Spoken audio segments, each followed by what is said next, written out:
Okay, in the third question, coefficient of friction is given to you. But you can see this mu is root 3, 1.73. Anyway, theta is 30 degrees. Acha, this is theta, okay. Angle of the incline. So to find the angle at which the tension becomes minimal.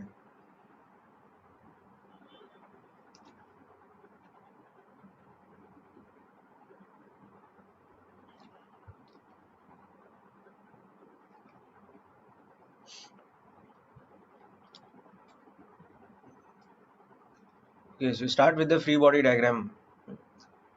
So you're pulling it with some tension force because that is a thread. So if it is slowly being pulled up, that means it's going up with acceleration tending to 0. So that means what are the forces acting on it? There is mu n, and then of course there is the components of weight, which is mg cos 30 and mg sin 30. Okay, so let me make another FBD. So in this you can see we have mg sin 30 or mg by 2 root 3 by 2 mg. Okay,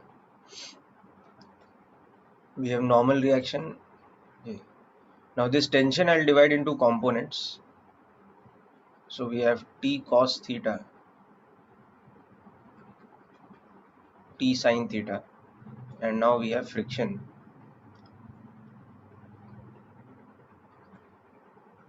mu n, and the acceleration is tending to 0. Okay, so acceleration tending to 0 means T cos theta balances mg by 2. That's our first equation. Okay, and sorry, plus mu n.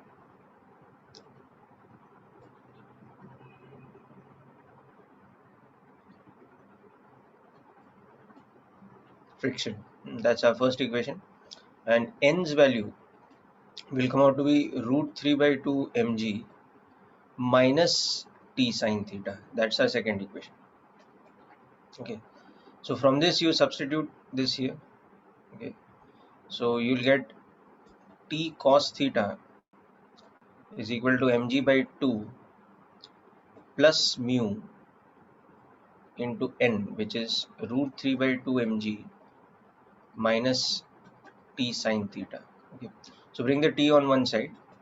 So we have T into cos theta plus mu sin theta is equal to this term mg by 2 plus mu root 3 by 2 mg. So T as a function of theta is becoming like this. It is mg by 2 if you take common, 1 plus mu root 3, and we have cos theta plus mu sin theta. Okay, so this is the expression now we have to concentrate on. Now what the question is asking, you have to find the angle theta, okay, for which find the angle theta for which the tension in the string is becoming minimum. So tension, if you see, it is inversely proportional to this thing, cos theta plus mu sin theta, where mu is in fact equal to root 3 or 1.732.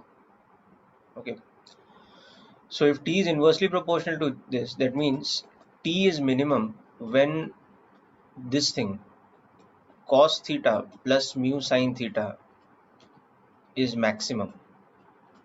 So this thing is in fact cos theta plus root 3 sin theta. ये मेरा maximum होना चाहिए. Okay, सो ये अगर maximum होगा, इसका derivative क्या होना चाहिए? 0 होना चाहिए. So derivative of cos theta plus mu sin theta should be 0. So minus sin theta plus root 3 cos theta should be 0. So that means tan theta should be how much? root 3. That means theta should be how much? 60 degrees. So that is your answer. Okay. So this was a bit of a lengthy question because of the maxima minima concept involved. Okay.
Okay, so this question is clear.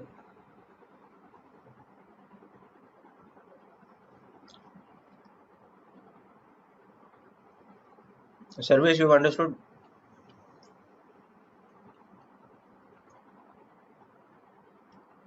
Okay.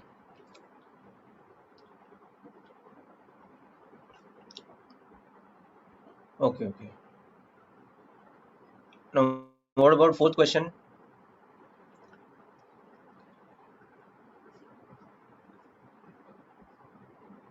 Okay. So let's discuss this one.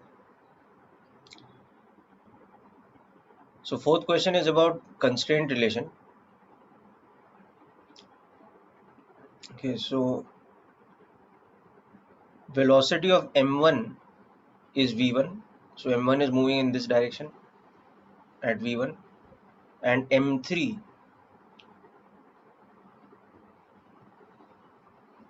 is v2.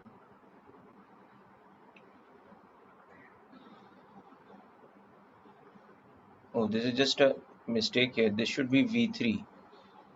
Just make a correction, because in the answers you'll see there's v3 everywhere. Okay, so just make this correction. This should be v3.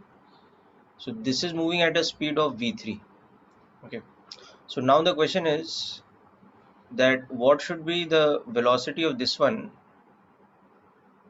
Okay, say v prime. So if v prime is the velocity of the block m2 relative to the wedge m3, okay, that thing, then you will see that v prime should become basically what? It should become the rate at which this thread length is increasing. So see what is happening.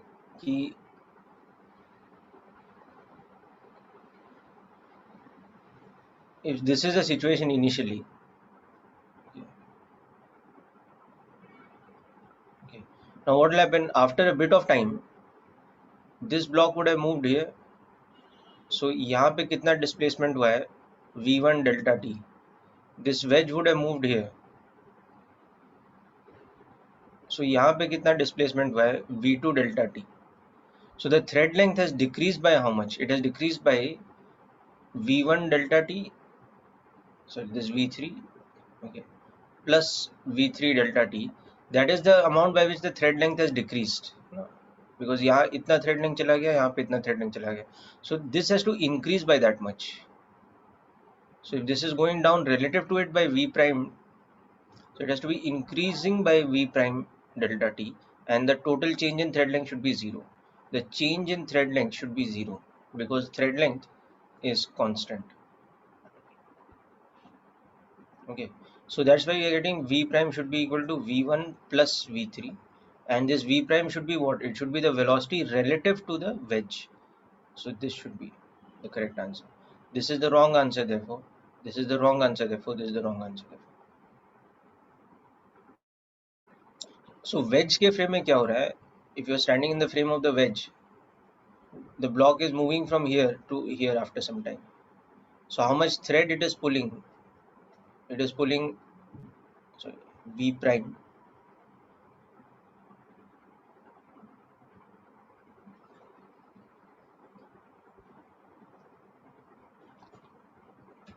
is pulling V prime delta T amount of thread length.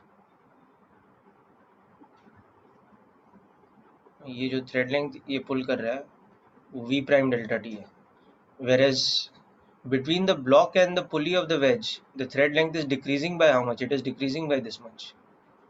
So it should increase by the same amount so that the net change in thread length is 0.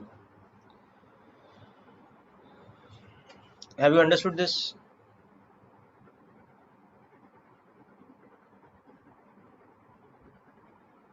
Sarvesh, clear with this? Okay, good.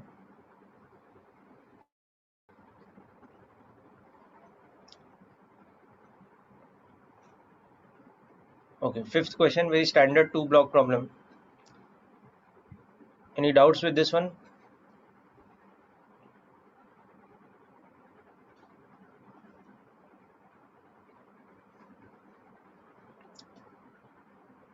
Okay, very good. Let's move on to the next one then.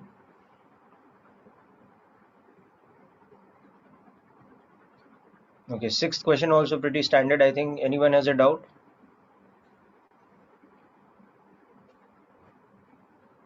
Which question, Sarvesh? Fifth or sixth? Sixth, okay. अभी देखो sixth में क्या हो रहा है, ये वाले block पे डबल टेंशन, ये वाले ब्लॉक पे single tension. Okay, so you can see that if this one's mass had been 8 kgs, it would have been stationary, you know, because this one is 4 kg. For rest, B's mass should be double of A's mass, but B's mass is less than double of A's mass. That means B is going up with some acceleration, let's say A2, and A is coming down with some acceleration A1. So first of all, constraint relation. Constraint relation क्या होगा यहाँ पे?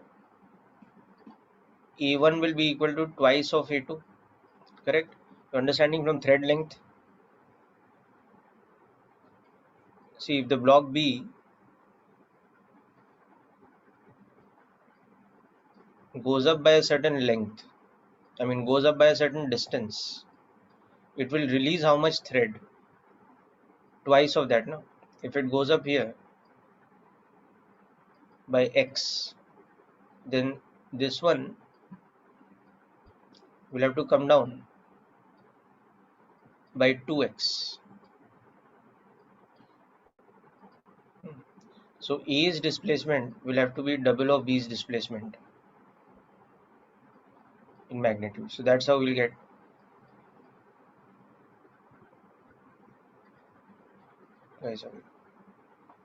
Okay, so constraint was the main thing. Is it clear, Sarvesh?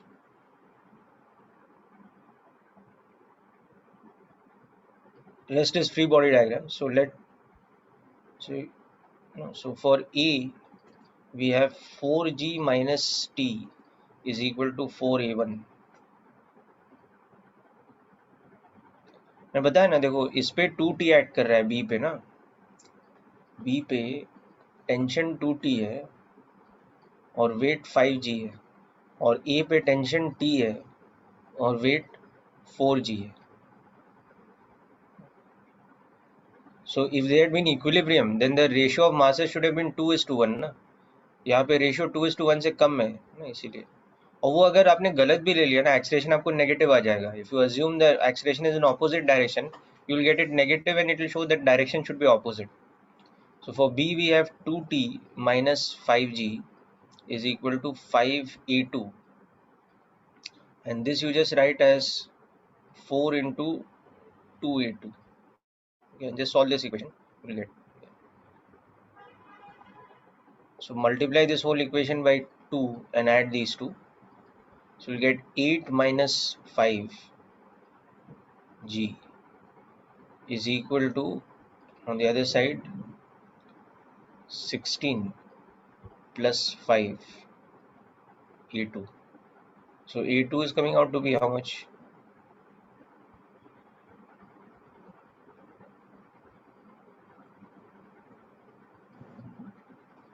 That is G by 7. So A1 will be how much? 2g by 7. So A and B's acceleration should be 2g by 7 downwards and g by 7 upwards. So A should be the answer.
Okay, so hope this question is clear, Sarvesh.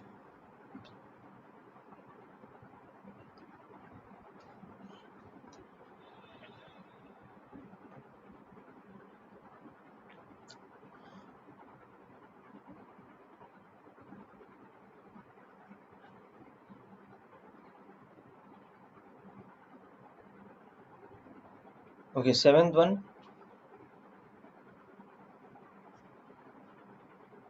So seventh one, I will just warn you about one thing, that they are asking for the acceleration of the block B.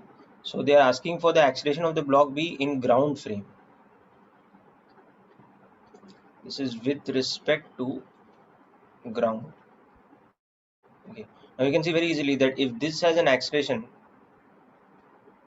of 5 meters per second square, okay, then relative to the wedge,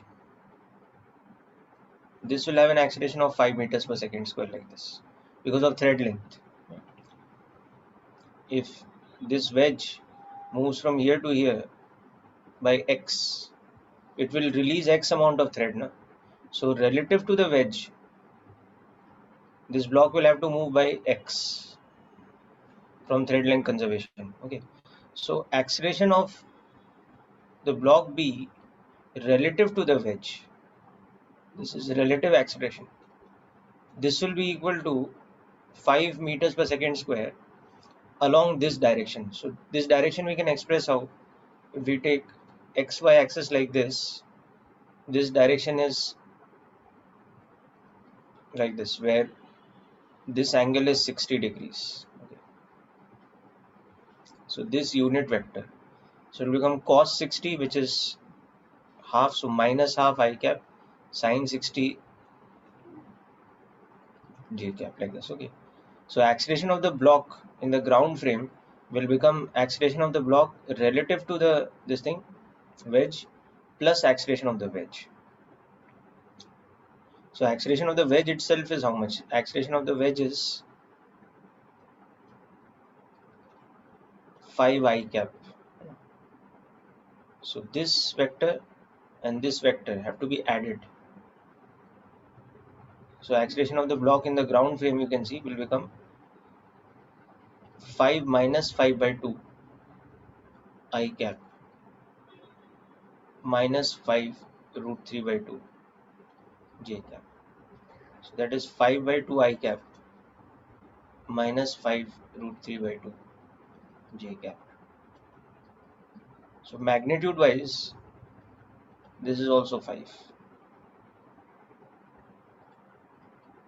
Okay. So A is the correct answer.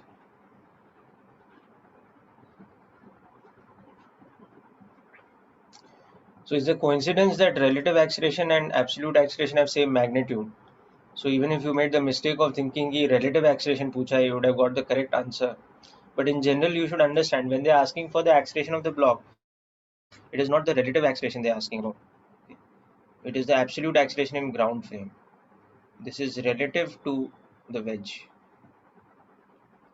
this acceleration. So in the ground frame, your acceleration is actually the vector sum of this relative acceleration and this absolute acceleration. And so happens that यहाँ पे दोनों 5 हैं और ये angle 120 है. सो इनका vector sum जो है, जो एब्सोल्यूट एक्सलेशन है, वो भी उतना ही आ रहा है.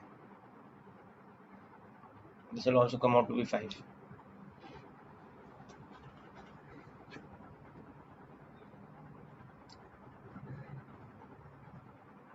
Okay,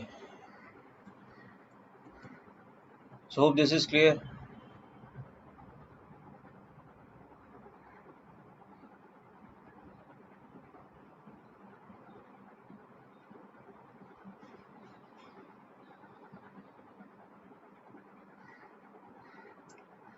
Okay,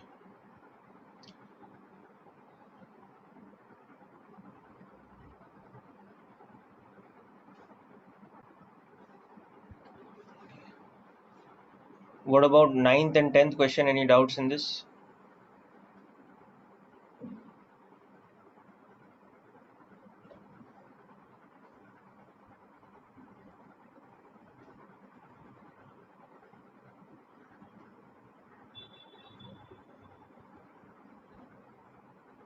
tenth question. Okay, so tenth question देखो क्या हो रहा है.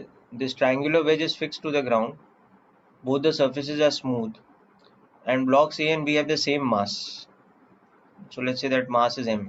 So if they have the same mass, you can see कि ये जो component of weight है वो कितना है, mg sin 37. So that's 3 by 5 mg. Okay. और ये 4 by 5 mg हो जाएगा, that is mg cos 37. Now compare it with this one.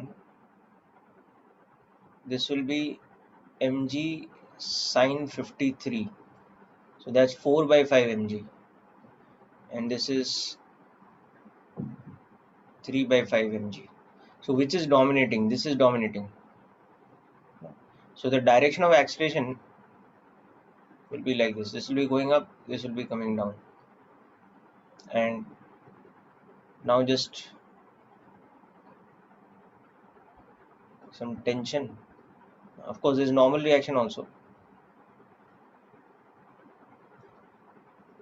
So for block A, what is the equation? We have T minus 3 by 5 mg is equal to ma. Block B, what is the equation? We have 4 by 5 mg minus T is equal to ma. Solve this now. So mg by 5 is equal to 2 ma. So A is equal to g by 10. Okay.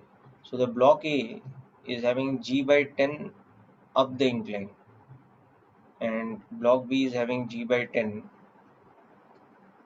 down the incline. Simple question. Of course, the other equations are not required here. That n is balancing, say this is n1, this one is n2. So n1 is balancing this, and n2 is balancing. So this is not really required here.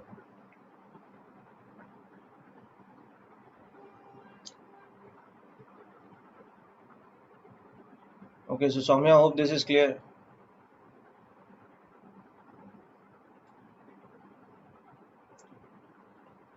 And Sarvesh. Sarvesh, you have a doubt in 9th question. Okay. 9th question में क्या हो रहा है? See, you are applying a force such that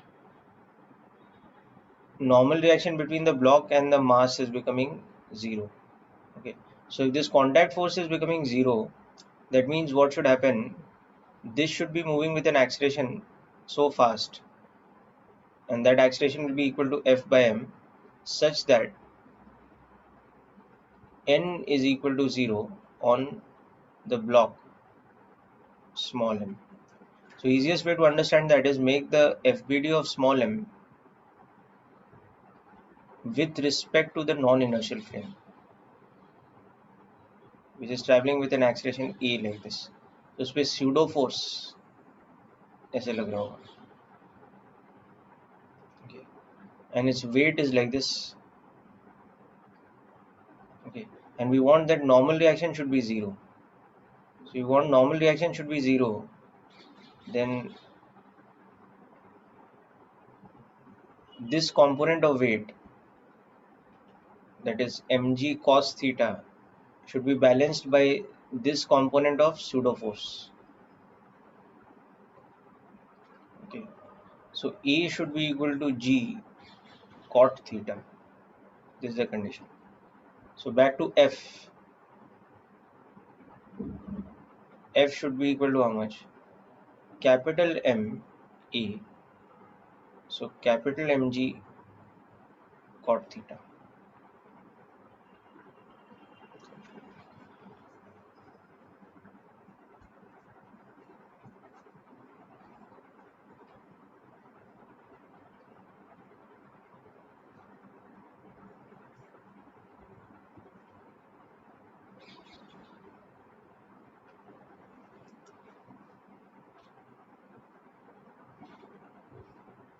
Okay.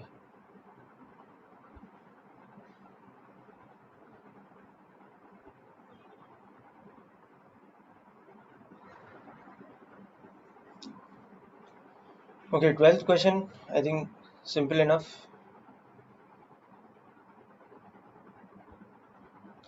See, the string will not let it move, so friction उस पे हमेशा static friction ही लगेगा. Okay.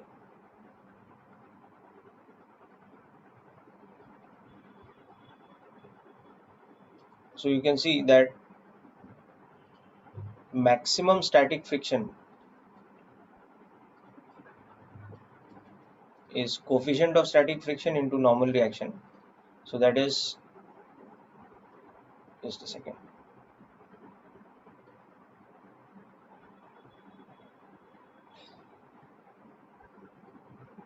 Yeah, so that is coefficient of static friction, which is 0.5 into 10g. Okay, so that's how much now? 50 newtons. Okay, this is maximum friction. So what will happen is that for F less than equal to 50 newtons, tension in the thread will be 0.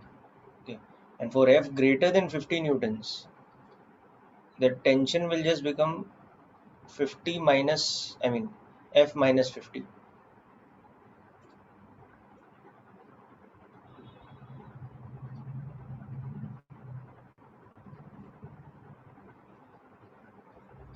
Okay, so if we apply 30 newtons, then the friction acting only will be 30 newtons.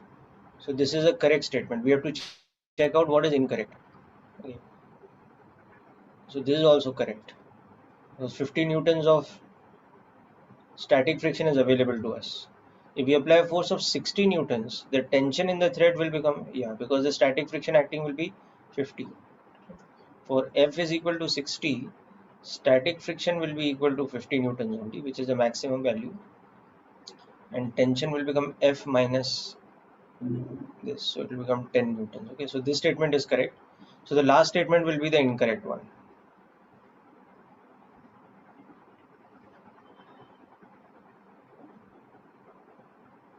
Okay, so the last statement will become the incorrect one, because it's not moving, so there won't be kinetic friction. It's still at rest only, so it's static friction only which is active.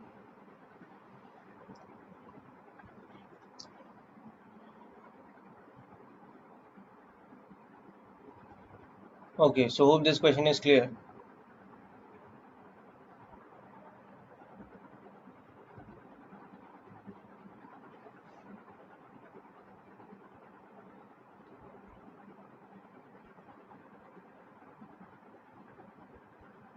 Okay, anybody has a doubt in 13th or 14th question?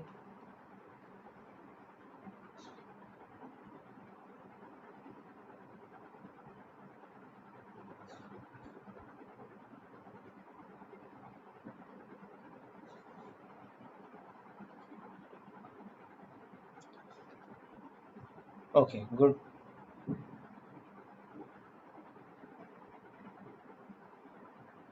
Okay, 15th question.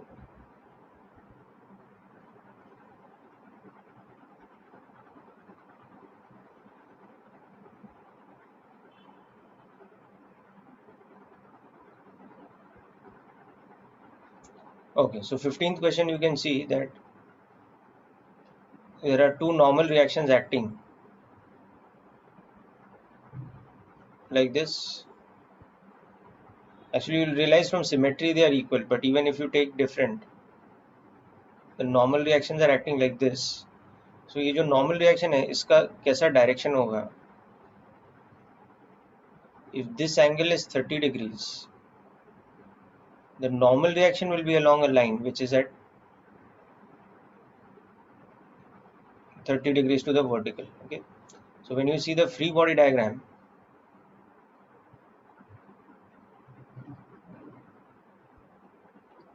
the two normal reactions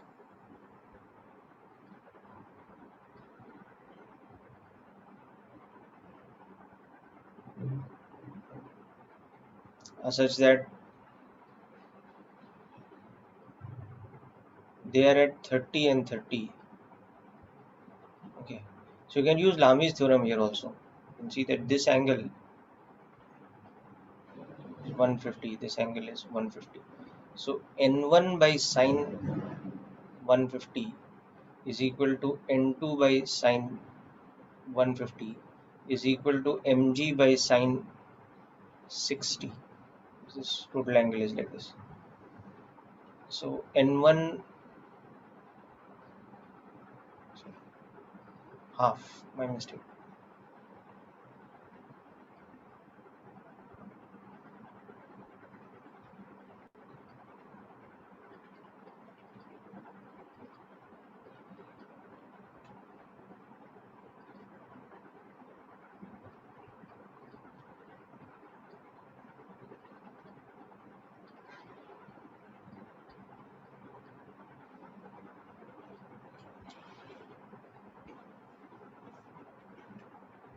Okay.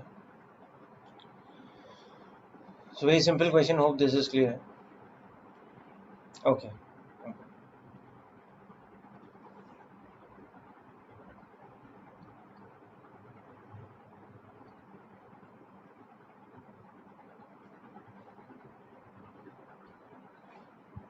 Okay, what about 16th question? Anyone has a doubt in it?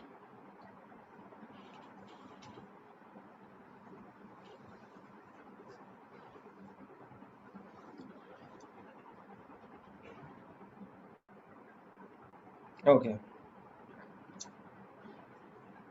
So 12 Newton force is pushing a block weighing 5 newtons against the wall. Coefficient of static friction is given to us.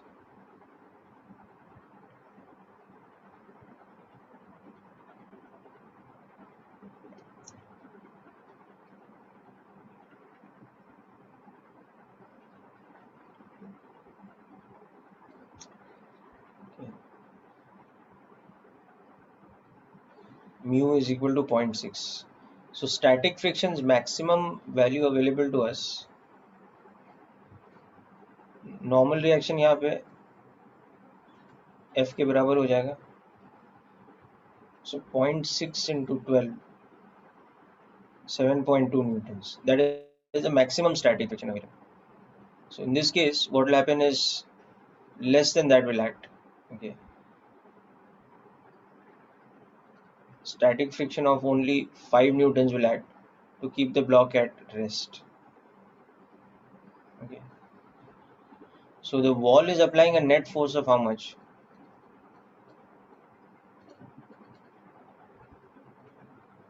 It is the normal reaction plus the static friction. So the normal reaction is minus 12 y cap and the static friction is plus 5 j cap. Okay, this is the normal reaction. This is the static friction. Don't make the mistake of saying that the static friction will be 7.2 newtons because the weight is only 5 newtons.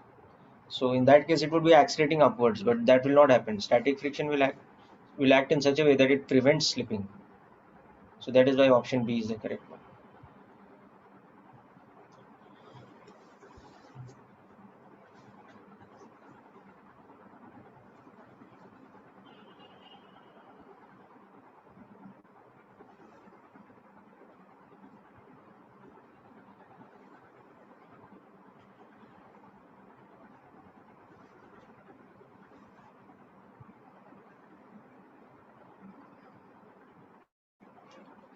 So hope the question is clear, Sarvesh.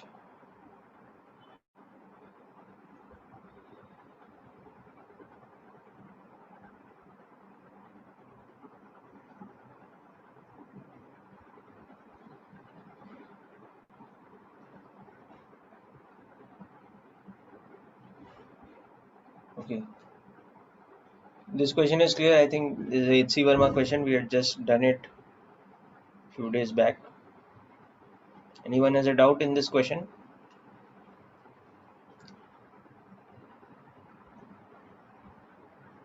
Okay.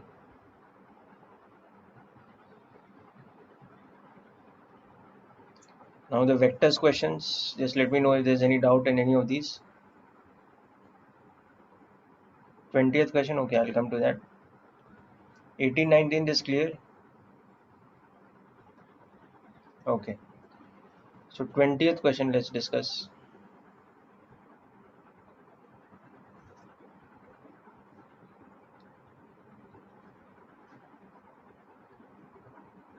So these are vectors. Which combination can result in a unit vector? Okay. That means magnitude of A plus B plus C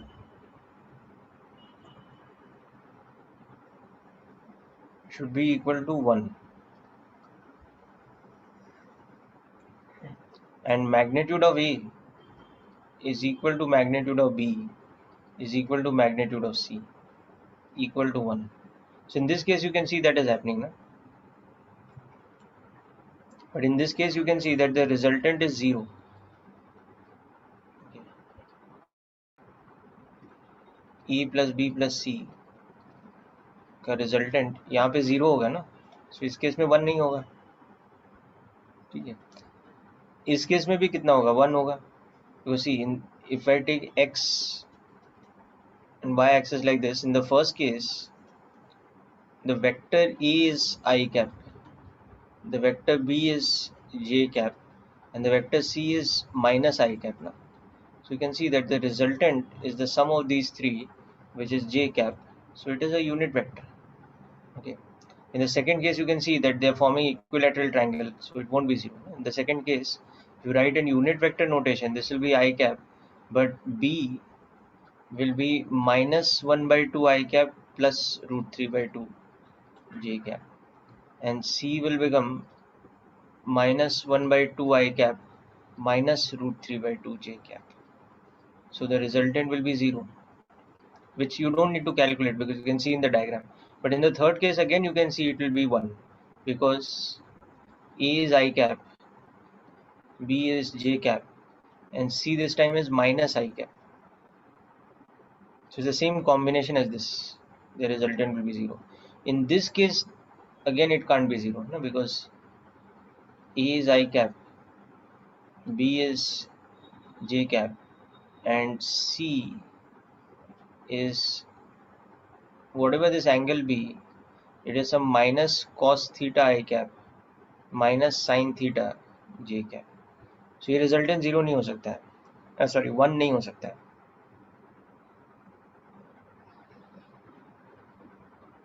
Okay.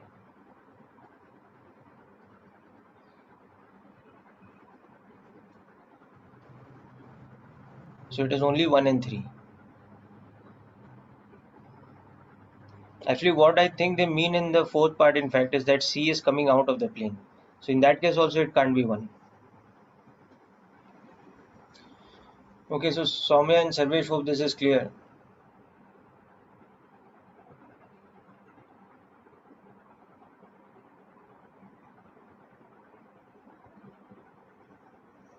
Yes. No, that is direction cosine beta. Direction cosine vector का कैसे निकालते हैं? Okay, या Varun, about direction cosine, there's a formula na, that for any vector,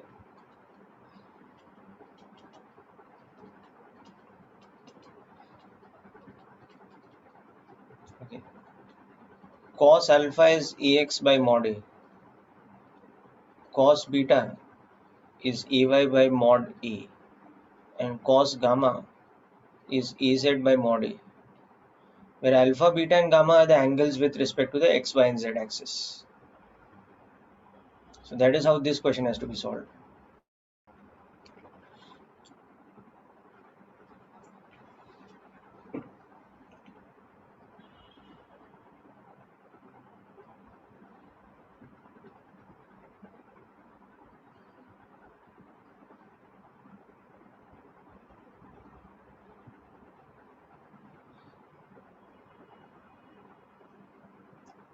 Okay, any doubt in 21st and 22nd?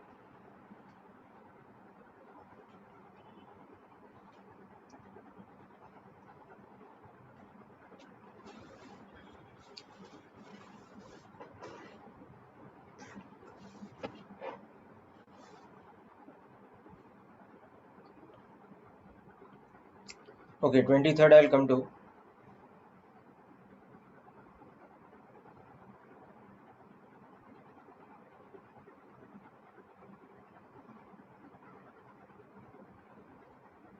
Okay, so let's come to 23rd question.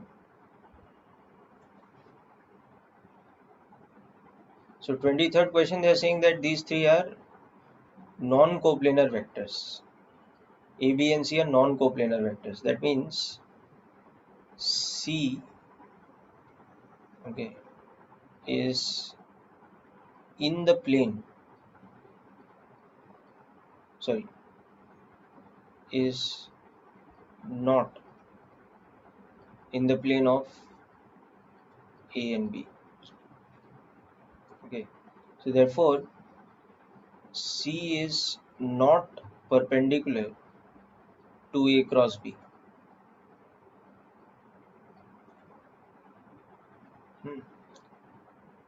यही तो मतलब हुआ ना उसका, because A cross B is perpendicular to the plane of A and B. So suppose A and B lie in this plane. Suppose vectors A and B are lying in this plane, then A cross B will be along this line. Okay.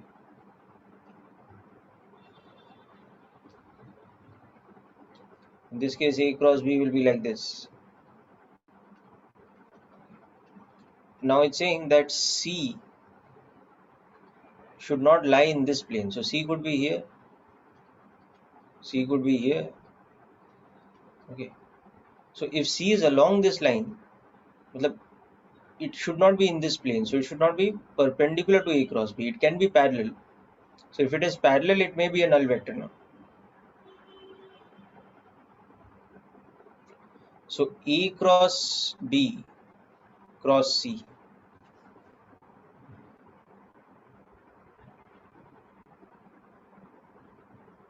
Okay, so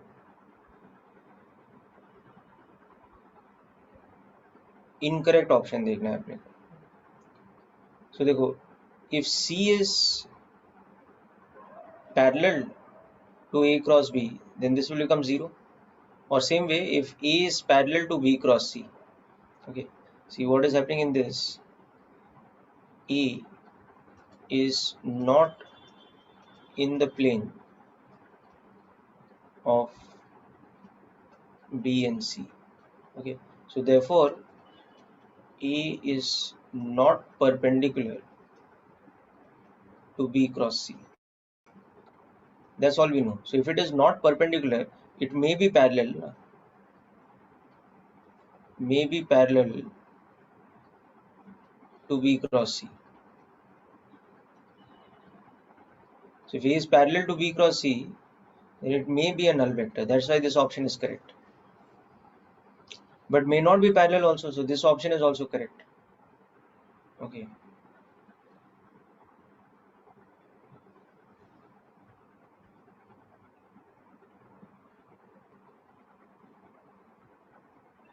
And this option is correct because they are coplanar vectors. So coplanar condition क्या होता है? I mean non-coplanar. So condition for coplanarity,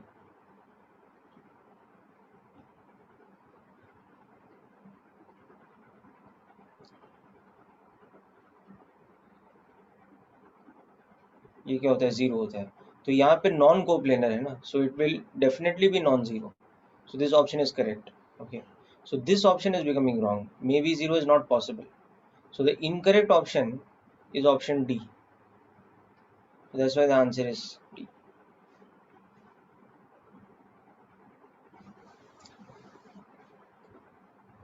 Is it clear, Soumya?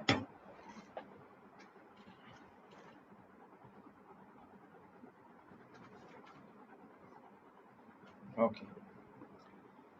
So this completes the question set from our portion here. Okay.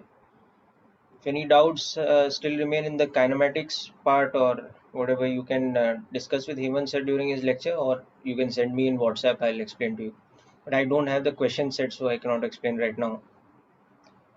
So just take a quick 2 minute break, reorient yourself, and then we will discuss the next topic in physics.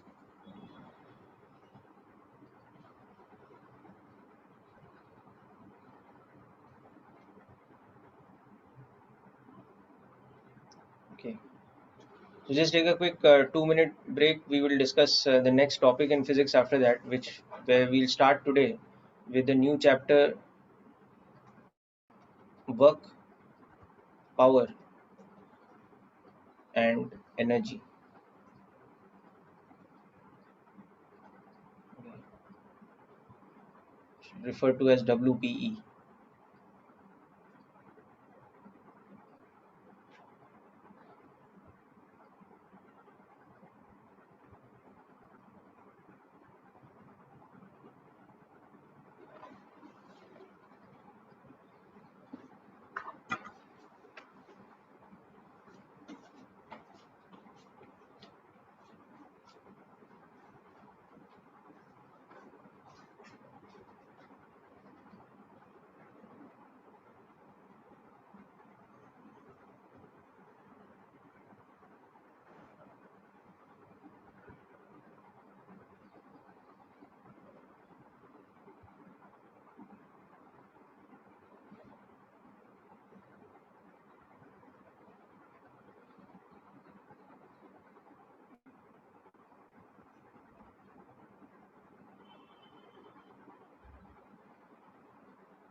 Okay, people, let's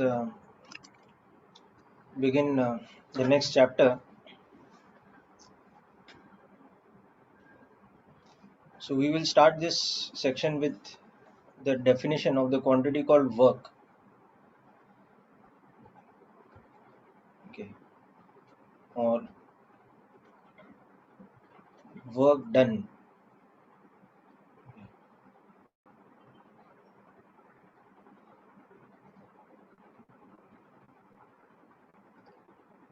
So we will do this definition in two parts.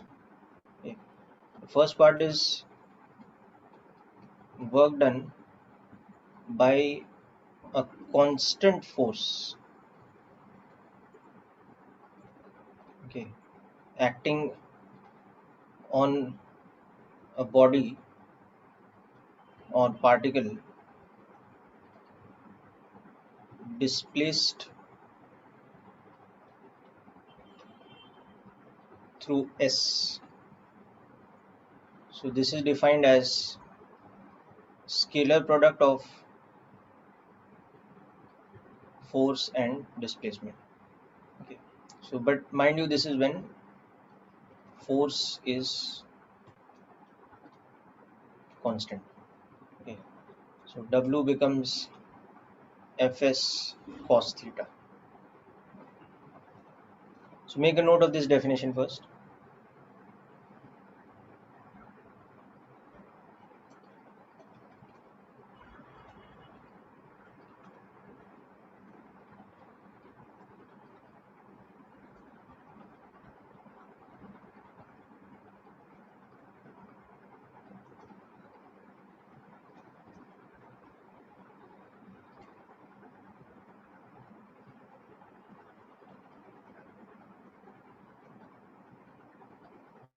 Okay.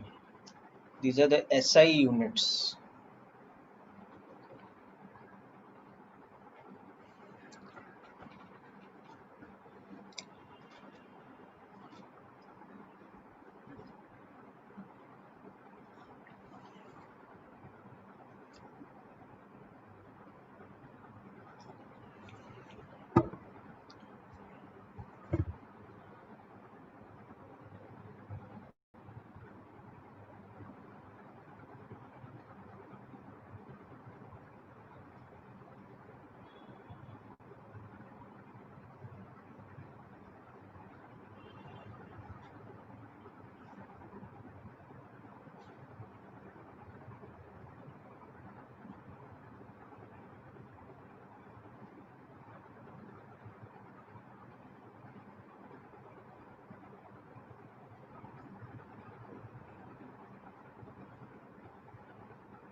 Okay, so let's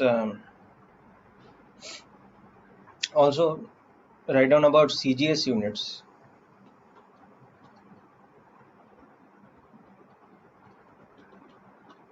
Okay, unit of work is ergs. Okay, one erg is equal to 1 dyne centimeter, okay, or 1 erg is equal to 1 into 10 raised power minus 5 newtons into 1 into 10 raised power minus 2 meters. Okay. So that is 10 raised power minus 7 Newton meter, or 10 raised power minus 7 joules.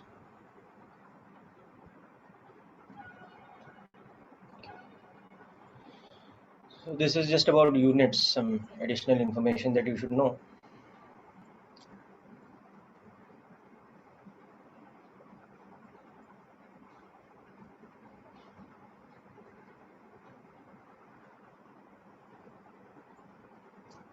Sarvesh, as I said, if you have any kinematics questions, please send it to me later in WhatsApp. I will explain it to you.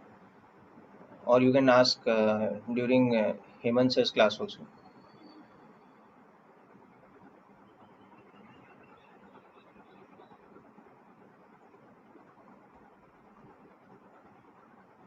And about your question, magnitude of acceleration is not becoming negative. When we write acceleration as a negative quantity for 1D motion, it is the sign convention that we are using in 1D motion. So there plus minus sign is giving us direction of acceleration. So when we write A is equal to minus 10 meters per second square for an object going upwards, we are not writing A as a scalar quantity or as a magnitude. We are writing it as a vector quantity. The negative sign indicates that it's along the negative x-axis. No, that's what I'm saying, no? That in 1D notation, the symbol doesn't stand for magnitude, it stands for both magnitude and direction. तभी तो उसको algebraic sign देते हैं. ये तो आपको पहला चीज सिखाया होगा ना 1D मोशन में, कि प्लस का मतलब पॉजिटिव डायरेक्शन, माइनस का मतलब negative direction. So how can magnitude have direction? Magnitude is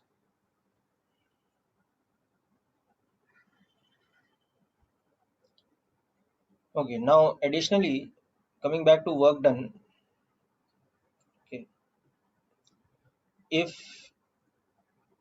the force acting on a particle is like this, okay, and the particle's path is something like this, so it ends up somewhere here.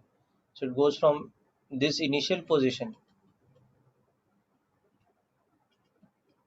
to this final position, whatever be the path. Okay, the displacement vector, as you know, is the vector joining the initial with the final, like this. Okay.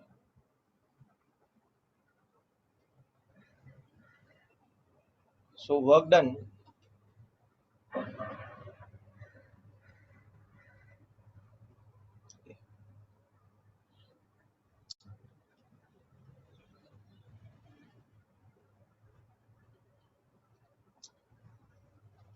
is path independent.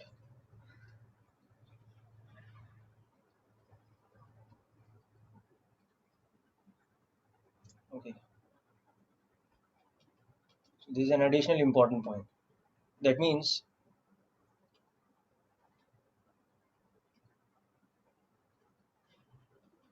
depends only on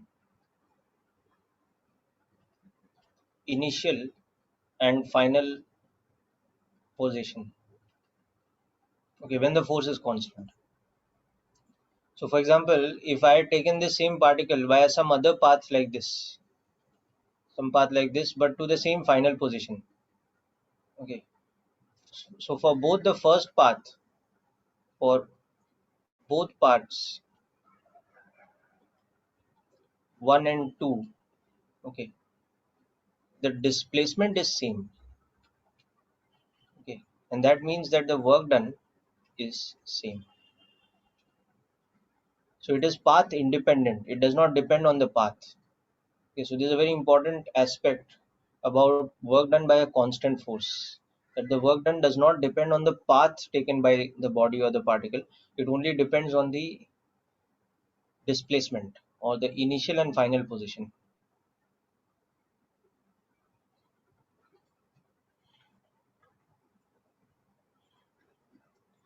So make a note of this point, please.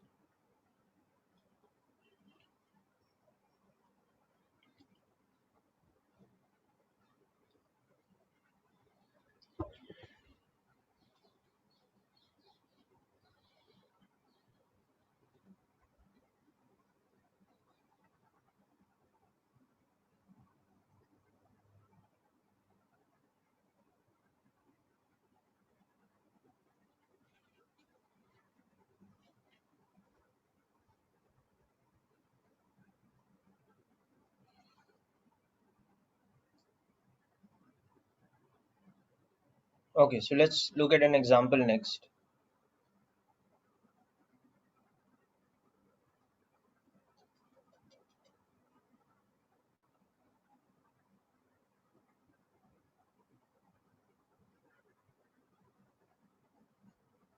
So let's say we have this situation.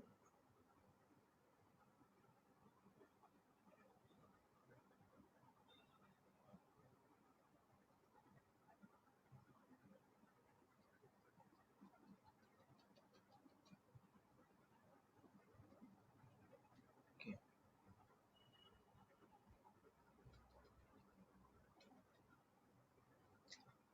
So a block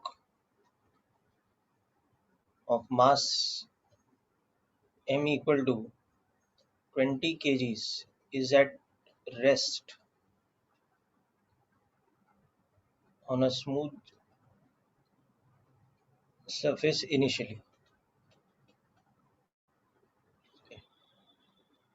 Now a force F of magnitude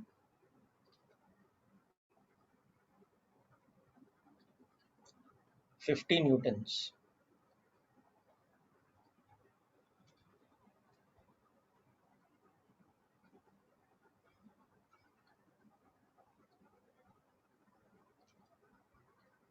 starts acting from t equal to 0 onwards. Okay. Assume F to be constant. Okay. Find the work done by F from 0 to 2 seconds. Okay. Find the work done by other forces acting on the block in the same time. Okay. So now this force we are talking about, it acts as shown in the diagram. It acts like this.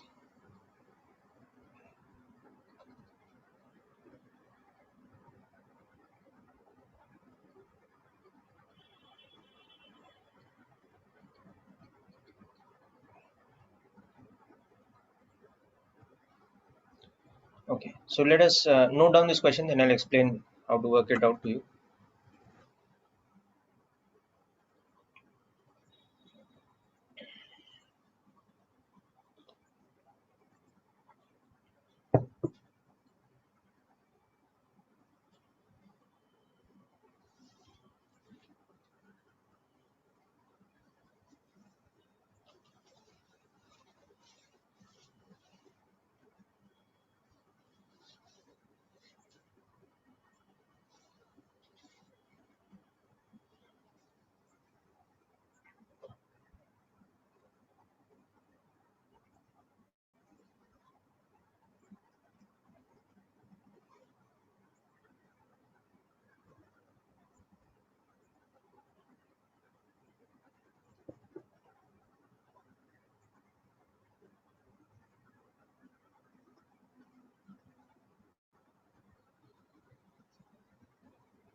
Okay, so let's understand. So first of all, see, it's saying that the force is constant.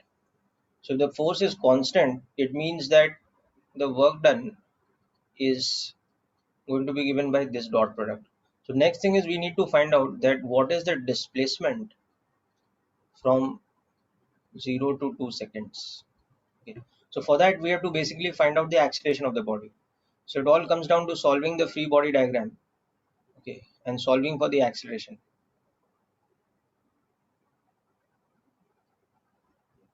So the forces acting on it are this force F at theta to the horizontal, and then the additional forces of mg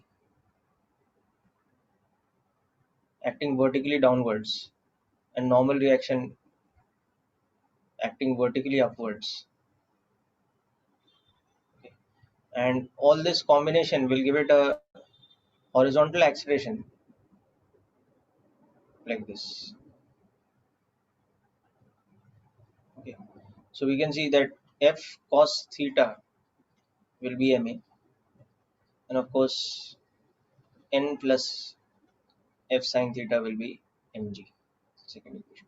So from equation 1, the more important thing is that the acceleration will come out to be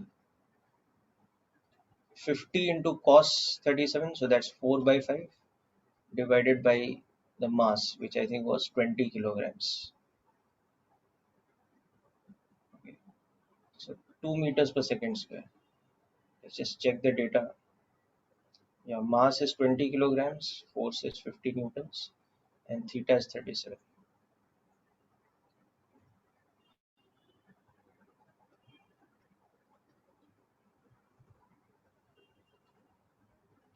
Okay, so this should be the acceleration.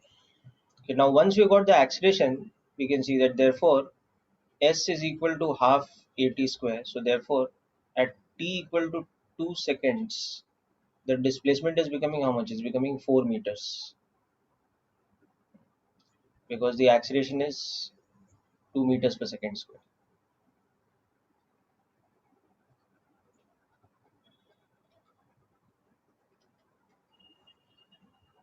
Okay. So as this body is moving, you can see that in 2 seconds, its displacement vector will be like this.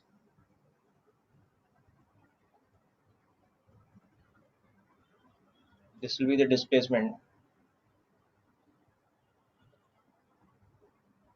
after t equal to 2 seconds. It started from here at t equal to 0. So this displacement has a magnitude of 4 meters. Okay. So first part, work done by the force F from 0 to 2 seconds.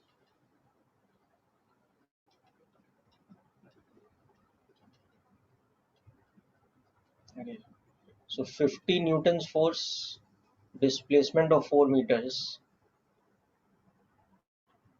Okay.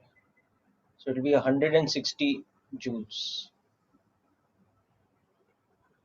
the work done by the force F. Okay, so just note this down quickly and work out the second part yourself. What is the work done by the other forces? Other forces are, I've shown you in the diagram, the normal reaction and weight. So the other forces acting are N and mg.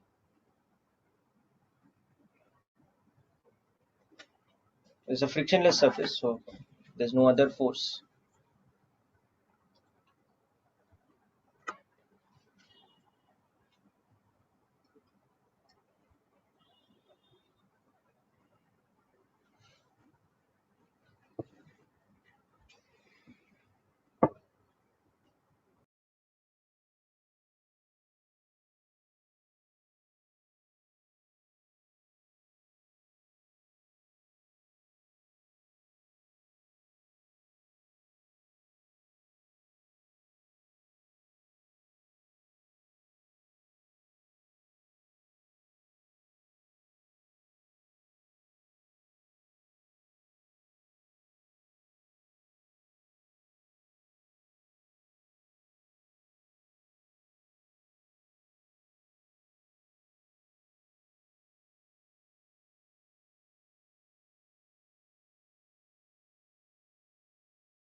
You have to understand one thing. The other two forces, normal reaction and weight, they are perpendicular to the displacement ना.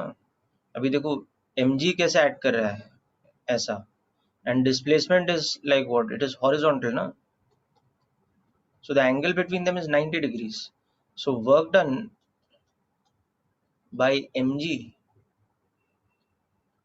is zero, because this dot product will become mgs cos of 90 degrees. That's zero. And same for normal reaction also. Normal reaction is also acting perpendicular. So mg dot n, sorry, n dot s,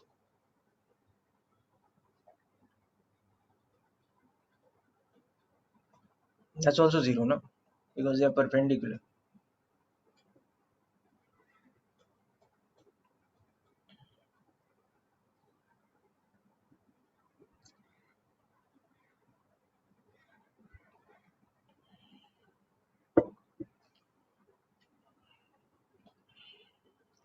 So hope this is clear, Ritika and Krupa.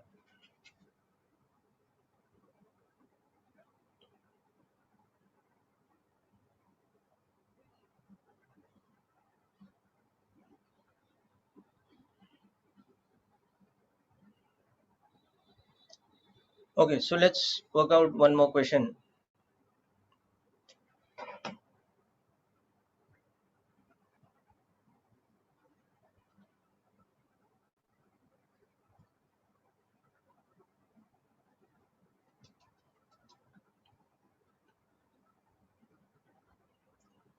So this time we have an object on an inclined plane.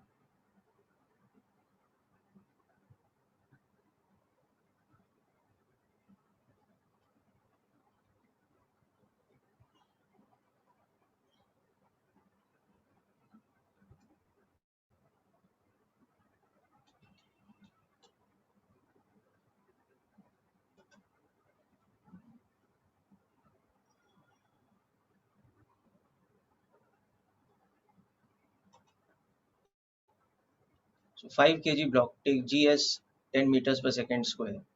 So as it displaces from here to here,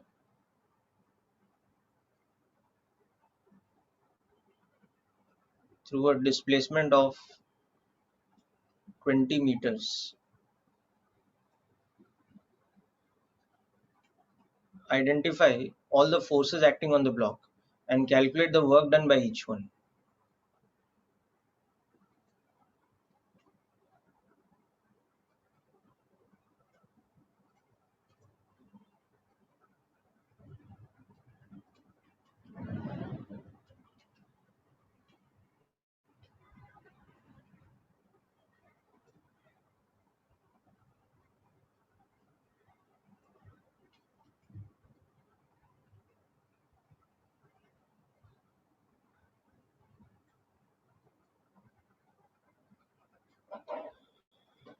Okay, so just work this question out quickly.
Okay, anyone got the answers yet?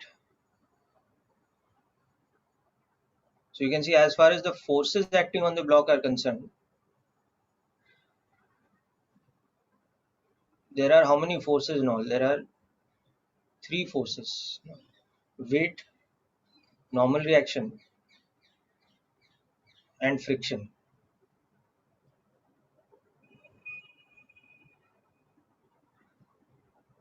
So weight is acting in this direction,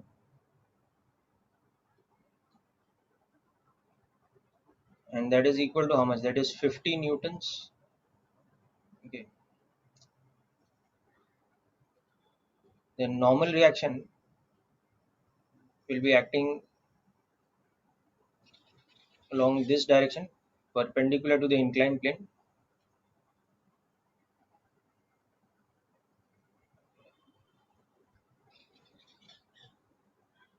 and that will become 40 newtons, because normal reaction will be mg cos theta. Okay. And therefore the third force of friction, which is kinetic friction, that will be acting along the inclined plane,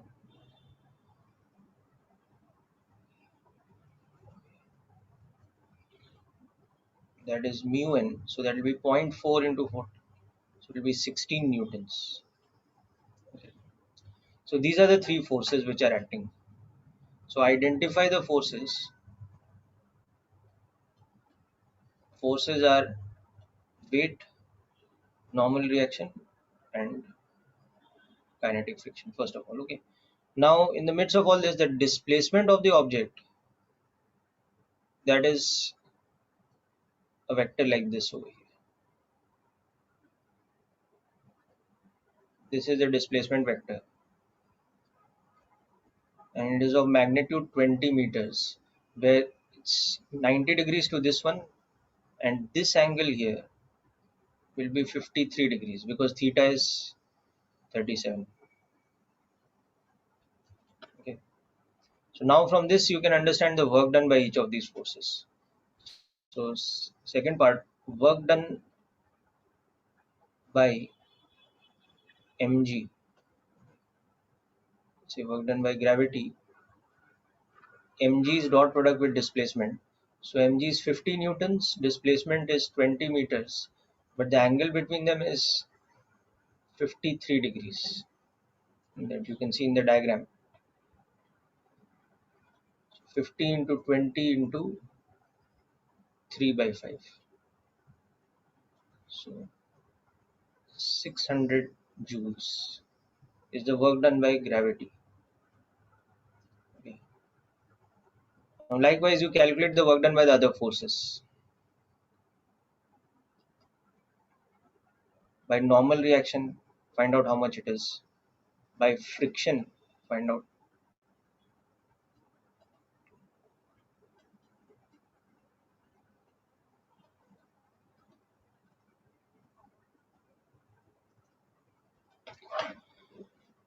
So work this out quickly and tell me how much these are.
Yeah, so you got the work done by these two forces.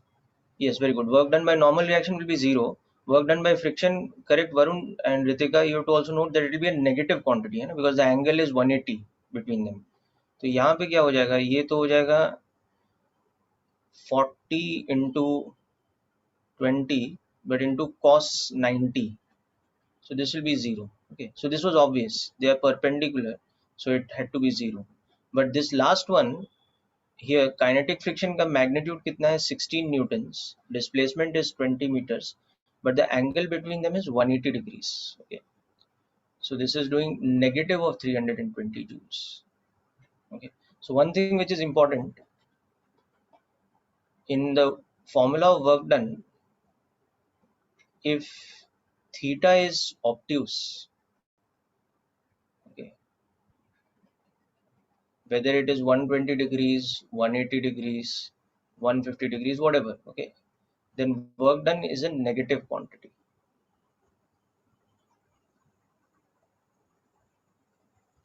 So very important, work is a scalar which can be positive when theta is acute, can be 0 when theta is 90 degrees, and can also be negative when theta is greater than 90. Theta being the angle between the force and the displacement.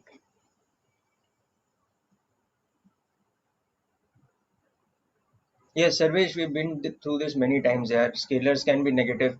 The most fundamental example you know is charge. Charge is a scalar quantity. It is magnitude of a vector which cannot be positive or negative.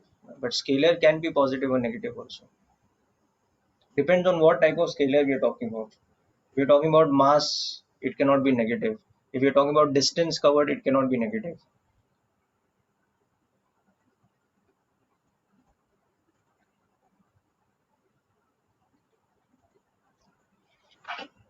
Okay, so that more or less completes today's lecture, but I'll just give you a heads up about what we'll be discussing next time. So you can read a bit also from textbooks. So next time, the first thing we'll understand is work done by a variable force. Okay. So what we mean by variable force? A force that is not constant during the displacement of the body.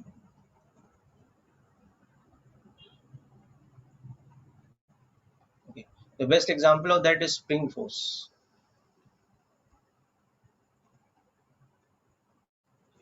Spring force varies.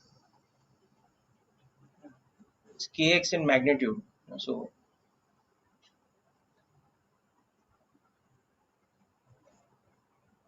so for example, if here x is equal to 0, spring force will be 0. But by the time you displace the block,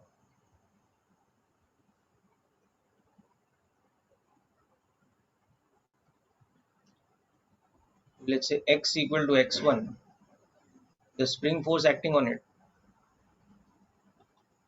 becomes kx1. Okay. By the time you displace it to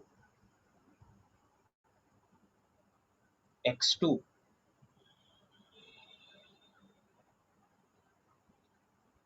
the force now changes in magnitude kx2. Okay. So spring force varies with the displacement x. Let's say. So how do we calculate work done when the force is variable? So for a variable force, the work done is calculated by integration method. So what we say is that during a very small displacement,